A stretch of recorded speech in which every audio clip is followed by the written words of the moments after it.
ಜೀವನದಲ್ಲಿ ಒಬ್ಬ ನಟನನ್ನ ಎಲ್ಲೇ ಕರ್ಕೊಂಡು ಹೋದ್ರು ಕೊನೆಗೆ ಆ ಸಿನಿಮಾ ಪ್ರೀತಿ ಅನ್ನೋದು ಬಿಡೋದಿಲ್ಲ. ಕರಿಕಾಡ ಫೆಬ್ರವರಿ 6ನೇ ತಾರೀಕು ರಾಜ್ಯಾದ್ಯಂತ ರಿಲೀಸ್ ಆಗ್ತಾ ಇದೆ.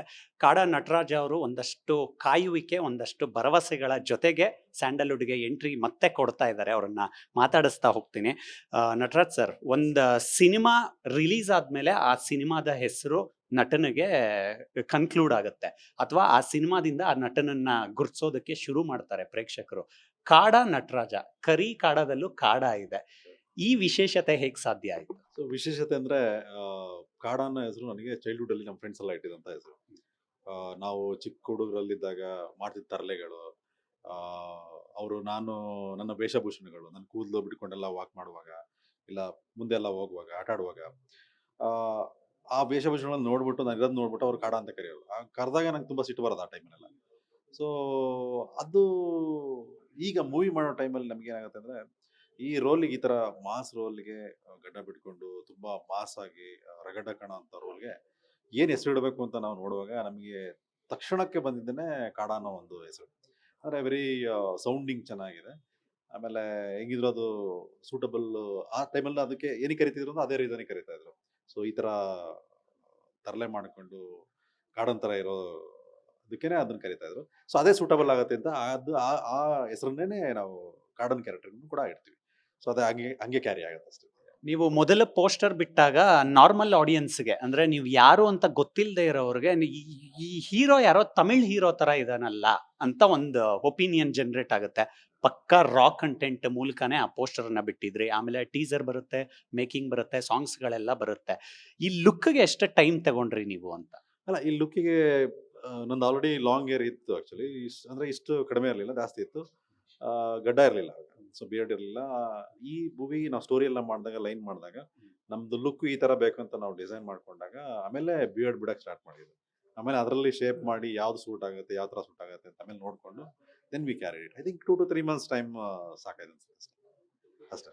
ನೀವು ಚಿಕ್ಕಮಗಳೂರು ಹುಡುಗ, ನಿಮ್ಮ ಸಿನಿಮಾ ಇಂಡಸ್ಟ್ರಿ ಕೆರಿಯರ್ ನಾವು ನೋಡ್ಕೊಂಡು ಬಂದಿದ್ವಿ. ಒಂದಷ್ಟು ಗ್ಯಾಪ್ ತಗೊಂಡು ಮತ್ತೆ ಕರಿಕಾಡ ಮೂಲಕ ಬರ್ತಾ ಇದ್ದೀರಾ.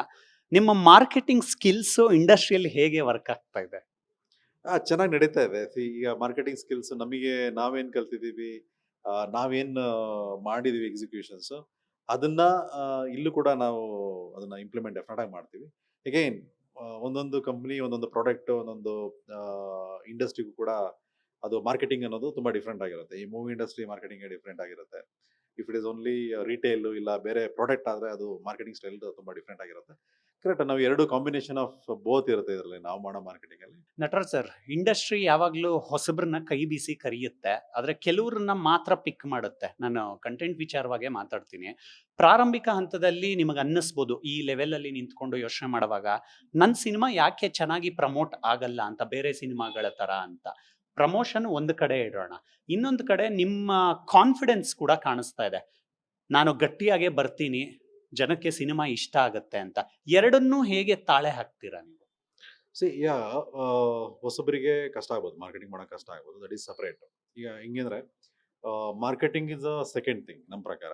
ಫಸ್ಟ್ ಕಂಟೆಂಟ್ ಚೆನ್ನಾಗಿರಬೇಕು, ಪ್ರಾಡಕ್ಟ್ ಚೆನ್ನಾಗಿದ್ರೆ ನಾವು ಹೆಂಗ್ ಬೇಕಾದ್ರೂ ಮಾರ್ಕೆಟಿಂಗ್ ಮಾಡ್ಬೋದು. ಆಮೇಲೆ ಒಂದು ಸ್ಟೆಪ್ ನಾವು ಮಾರ್ಕೆಟಿಂಗ್ ಅಲ್ಲಿ ಕಡಿಮೆ ಆದ್ರೂ ಪರವಾಗಿಲ್ಲ, ಈಗ ಜನ ನೋಡಿದ್ಮೇಲೆ ಅದು ಚೆನ್ನಾಗಿಲ್ಲ ಅಂತ ಹೇಳ್ಬಾರ್ದು. ಸೊ ಫೋಕಸ್ ನಮ್ದು 99% ಇರೋದು ಕಂಟೆಂಟ್ ಮೇಲೆ. ಕಂಟೆಂಟ್ ಹೆಂಗ್ ಚೆನ್ನಾಗಿರುತ್ತೆ ನೋಡಿದ್ಮೇಲೆ ಅವ್ರಿಗೆ ಖಂಡಿತವಾಗಿ ಇಷ್ಟ ಆಗ್ಬೇಕು ಅನ್ನೋದೇ ನಮ್ಮ ಉದ್ದೇಶ. ಸೊ ರೆಸ್ಟ್ 1% ಮಾರ್ಕೆಟಿಂಗ್ ಅಷ್ಟೇ. ಅದು ಚೆನ್ನಾಗಿದ್ರೆ ಕಂಟೆಂಟ್ ಆಟೋಮೆಟಿಕಲಿ ಆಡಿಯನ್ಸೇ ಮಾತಾಡ್ತಾರೆ. ಅದಕ್ಕಿಂತ ಬಿಗ್ಗೆಸ್ಟ್ ಮಾರ್ಕೆಟಿಂಗ್ ಯಾವ್ದು ಇಲ್ಲ ಅಂತ ನನಗೆ ಅನ್ಸುತ್ತೆ. ಸೊ ಅದ್ರ ಮೇಲೆ ಮಾತ್ರನೇ ಫೋಕಸ್ ಮಾಡ್ತಾ ಇದೀವಿ ನಾವು ಅಷ್ಟೇ. ಮೇಕಿಂಗ್ ಆಚೆ ಬಂದ ಮೇಲೆ ಒಂದಷ್ಟು ವಿಚಾರಗಳು ಗೊತ್ತಾಯ್ತು. ಜೀವಕ್ಕೆ ಪಣ ಇಟ್ಟು ನಟಿಸೋದು ಅಂತ ಹೇಳ್ತೀವಿ ನಾವು. ಪರಕಾಯ ಪ್ರವೇಶ ತಗೊಳ್ಳೋದು ಒಬ್ಬ ನಟ ಅಂತ. ತುಂಬಾ ಡಿಫಿಕಲ್ಟ್ ಸೀನ್ಗಳಲ್ಲಿ ನೀವು ಪ್ರಾಣ ಲೆಕ್ಕಕ್ಕೆ ಹಿಡ್ದಿರಾನೆ ನೀವು ಕೂಡ ಫೇಸ್ ಮಾಡಿದ್ರಿ, ಆಕ್ಷನ್ ಮಾಡಿದ್ರಿ ಅಂತ ಗೊತ್ತಾಯ್ತು. ಆ ಮೆಮೊರೀಸ್ ಶೇರ್ ಮಾಡ್ಕೋಬೋದಾ? ಹೇಗೆಂದ್ರೆ ಫ್ರಾಂಕ್ ಆಗಿ ಹೇಳ್ಬೇಕಂದ್ರೆ, ಸೊ ನಾವು ಹೊಸದಾಗಿ ಆಕ್ಟಿಂಗ್ ಮಾಡ್ತಿರೋದಲ್ವಾ, if it is a dupe ಅಂತ ಏನಾದ್ರು ಬಂದ್ರೆ ನನಗೆ ನಿಜವಲ್ಲೂ ಅದೇನೋ ಅಕ್ಸೆಪ್ಟ್ ಮಾಡಕ್ ಆಗ್ತಾ ಇರಲಿಲ್ಲ. ಸೊ ಕೆಲವೊಂದೆಲ್ಲ ಫೈಟ್ ಸೀನಿಗೆಲ್ಲ ಡೂಪ್ ಹಾಕೊಳ್ಳಿ ಅಂತೆಲ್ಲ ಮಾಡಿಸ್ತಾ ಇದ್ರು. ಸೊ ಎಲ್ಲೋ ಒಂದ್ ಕಡೆ ಎಂಟೈರ್ ಮೂವಿ ಅಂದ್ರೆ ವಿ ಶುಡ್ ಆಕ್ಟ್, ನಮ್ಮ ರೋಲ್ ನಾವು ಮಾಡಬೇಕು. ಆ ಸ್ಮಾಲ್ ರೋಲ್ನು ಬೇರೆಯವ್ರು ಡೂಪ್ ಮಾಡಿದಾಗ ಸ್ವಲ್ಪ ಏನೋ ಒಂಥರ ಬೇಜಾರಾಗಿ ಶುರು ಆಗುತ್ತೆ. ಸೊ ಅದು ಫಸ್ಟ್ಗೆ ನನಗೆ ಅದು ಅರ್ಥ ಆಯ್ತು. ನಾನು ಇಮಿಡಿಯೇಟ್ ಆಗಿ ಹೇಳ್ಬಿಡ್ತೀನಿ, ನನಗೆ ಡೂಪ್ ಇಷ್ಟ ಆಗಲ್ಲ, ಅದೆಷ್ಟೇ ಕಷ್ಟ ಆಗಲಿ ಏನೇ ಆಗಲಿ ತೊಂದರೆ ಇಲ್ಲ, ನಾನೇ ಮಾಡ್ತೀನಿ ಅದನ್ನ ಅಂತ. ಸೊ ಅದು ನನಗೆ ಎಸ್ ಕಷ್ಟನೇ. ಯಾಕಂದ್ರೆ ಒಂದು ಆಕ್ಷನ್ ಸೀಕ್ವೆನ್ಸ್ ಅಲ್ಲಿ ರಾಣಿ ಜೇರಿ ಕುದುರೆಮುಖದಲ್ಲಿ ಮಾಡುವಾಗ ಒಂದು ಆಕ್ಷನ್ ಸೀಕ್ವೆನ್ಸ್ ಅಲ್ಲಿ 2 ಫಿಂಗರ್ ಬೆರಳು ಕಟ್ ಆಗ್ಬಿಡುತ್ತೆ. ಸೊ ಫಸ್ಟ್ ಒಂದು ಫೈಟ್ ಸೀಕ್ವೆನ್ಸ್, ಆಮೇಲೆ ಹಂಟಿಂಗ್ ಸೀಕ್ವೆನ್ಸ್ ಅಲ್ಲಿ ತುಂಬಾ ಆಕ್ಷನ್ಸ್ ಇರುತ್ತೆ. ಅದಾಗುತ್ತೆ. ಬಟ್ ಎಸ್, ಅದು ಡಿಫಿಕಲ್ಟೀಸ್ ಡೆಫಿನೆಟ್ ಆಗಿರುತ್ತೆ. ನಾವು ಕೋಪ್ ಅಪ್ ಮಾಡಲೇಬೇಕು ಆರ್ಟಿಸ್ಟ್ ಅಂದಾಗ. ಅದೆಷ್ಟೇ ಕಷ್ಟ ಆದ್ರೂ ನಾವು ನಮ್ಮ ಕೆಲಸ ಮಾಡಾಗಲೇ ಅದೊಂದು ತೃಪ್ತಿ. ಅದು ಈಗ ಬೆರಳು ಕಟ್ಟಾಗಿತ್ತು, ಏಟಾಗಿತ್ತು ಅನ್ನೋದಕ್ಕಿಂತನೂ ಅದು ನಾನೇ ಮಾಡಿದ್ದೀನಿ ಅನ್ನೋದು ಖುಷಿ ಜಾಸ್ತಿ ಇದೆ ಆ ಥರ. ನಿರ್ಮಾಣ, ನಟನೆ 2 ಒಟ್ಟಿಗೆ ಬ್ಯಾಲೆನ್ಸ್ ಮಾಡೋದಕ್ಕೆ ಎರಡೆರಡು ತಲೆ ಇರಬೇಕು. ನಿಮ್ಮ ಪತ್ನಿ ದೀಪ್ತಿ ಅವರು ಕೂಡ ನಿಮ್ ಜೊತೆ ಜಾಯಿನ್ ಆಗಿದ್ದಾರೆ, ಅವರ ಸಪೋರ್ಟ್ ಕೂಡ ಇದೆ. ಎರಡನ್ನೂ ಕೂಡ ನಿಧಾನಕ್ಕೆ ಕೆಲಸ ಮಾಡ್ತಾ ಮಾಡ್ತಾ ನಿಮ್ಗೂ ಕೆಲವೊಂದು ಆಳ ಅಗಲಗಳು ಗೊತ್ತಾಗ್ತಾ ಹೋಗುತ್ತೆ. ಅದನ್ನ ಹೇಗ್ ಮ್ಯಾನೇಜ್ ಮಾಡೋದು? ಕರೆಕ್ಟ್. ಈಗ ದೀಪ್ತಿ ಅವರು ನನಗೆ ತುಂಬಾ ಸಪೋರ್ಟಿವ್ ಆಗಿ ನಿಂತಿದ್ರು. Complete entire movie starting script ಇಂದ ಹಿಡಿದು ಈವನ್ ಮೂವಿ ವೈಂಡ್ ಅಪ್ ಮಾಡೋವರೆಗೂ she was taking care of everything end to end. So ಅದೆಲ್ಲ ನನಗೇನು ಕಷ್ಟ ಅಂತ ಅನಿಸ್ತಿರ್ಲಿಲ್ಲ. ಎಸ್, ಪ್ರೊಡಕ್ಷನ್ ಅಂತ ಬಂದಾಗ ಕೆಲವೊಂದೆಲ್ಲ ಕರೆಕ್ಟಾಗಿ ಪ್ರೊಡಕ್ಷನ್ ಇಂದನೇ ಮಾಡಬೇಕಾಗತ್ತೆ. ಕೆಲವೊಂದು ಲೂಪೋಲ್ಸ್ ಎಲ್ಲ ಬಿಟ್ಟರೆ ತೊಂದರೆಗಳಾಗಕ್ಕೆ ಶುರು ಆಗುತ್ತೆ. ಆಮೇಲೆ ಡಿಸ್ಪ್ಯೂಟ್ಸ್ಗಳು ಶುರು ಆಗುತ್ತೆ. ಅದಕ್ಕೆ ಆಸ್ಪದ ಕೂಡದಂಗೆ ನಮ್ಮ ಕೆಲಸ ಪ್ರೊಡಕ್ಷನ್ ಇಂದ ಏನು ಮಾಡಬೇಕು ಅದನ್ನ ನಾವು ಚಾಚು ತಪ್ಪದೆ ಮಾಡ್ತಾ ಹೋಗ್ತಾ ಇದ್ವಿ. ಅದನ್ನ ಫಾಲೋ ಮಾಡ್ತಾ ಇದ್ವಿ. ಏನು ಪ್ರೊಸೀಜರ್ ಪ್ರಕಾರ ಏನು ಫಾಲೋ ಮಾಡಬೇಕು ಅದನ್ನೆಲ್ಲ ನಾವು ಫಾಲೋ ಮಾಡ್ತಾ ಇದ್ವಿ ಅಷ್ಟೇ. ನಟರಾಜ್ ಸರ್, ಅವತ್ತು ರಿಷಬ್ ಶೆಟ್ರು ಕಾಂತಾರ ಮಾಡಿದಾಗ ಪ್ರಾರಂಭಿಕ ಹಂತದಲ್ಲಿ ಸಿನಿಮಾ ಟಾಕ್ ಆಗಿರ್ಲಿಲ್ಲ. ಒಂದು ಸಲ ಸಿನಿಮಾ ರಿಲೀಸ್ ಆದ್ಮೇಲೆ ಸಿನಿಮಾದಲ್ಲಿ ಏನಿದೆ ಅಂತ ಗೊತ್ತಾಗಿತ್ತು. ಕರಿಕಾಡ ಕೂಡ ಆ ಸರ್ಪ್ರೈಸ್ಗಳನ್ನ ಓಪನ್ ಮಾಡಬಹುದಾ? ಡೆಫಿನೆಟ್ ಆಗಿ ಓಪನ್ ಮಾಡುತ್ತೆ. ಸೊ ಆ ಮೂವಿ ನೀವ್ ಏನ್ ಹೇಳ್ತಿದ್ದೀರಾ ಕಾಂತಾರ ಮೂವಿ ಬಗ್ಗೆ, ಅದಕ್ಕಿಂತನೂ ಒಂದು 5 ಪಟ್ಟು ಒಳ್ಳೆ ಕಂಟೆಂಟ್ ಇರುವಂತ ಮೂವಿ.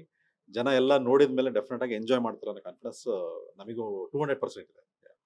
ಸಿನಿಮಾ ಇಂಡಸ್ಟ್ರಿ ಎಲ್ಲ ಆಗು ಹೋಗುಗಳನ್ನ ನೋಡ್ತಾ ಇದ್ದೀರಾ ನೀವು. ಒಂದು ಬೇಸ್ ಕಾಂಪಿಟೇಷನ್ ಅನ್ನುವಂಥದ್ದು ಯಾವಾಗ್ಲೂ ಇದ್ದೇ ಇರುತ್ತೆ ಸಿನಿಮಾ ರಿಲೀಸ್ ಆಗುವಂತ ಸಂದರ್ಭದಲ್ಲಿ. ಫೆಬ್ರವರಿ 6ನೇ ತಾರೀಕು ಒಂದು ಡೇಟ್ ಮಾರ್ಕ್ ಆದ್ಮೇಲೆ ನಿಮ್ಗೂ ಕೂಡ ಯೋಚನೆಗಳು ಶುರು ಆಗುತ್ತೆ.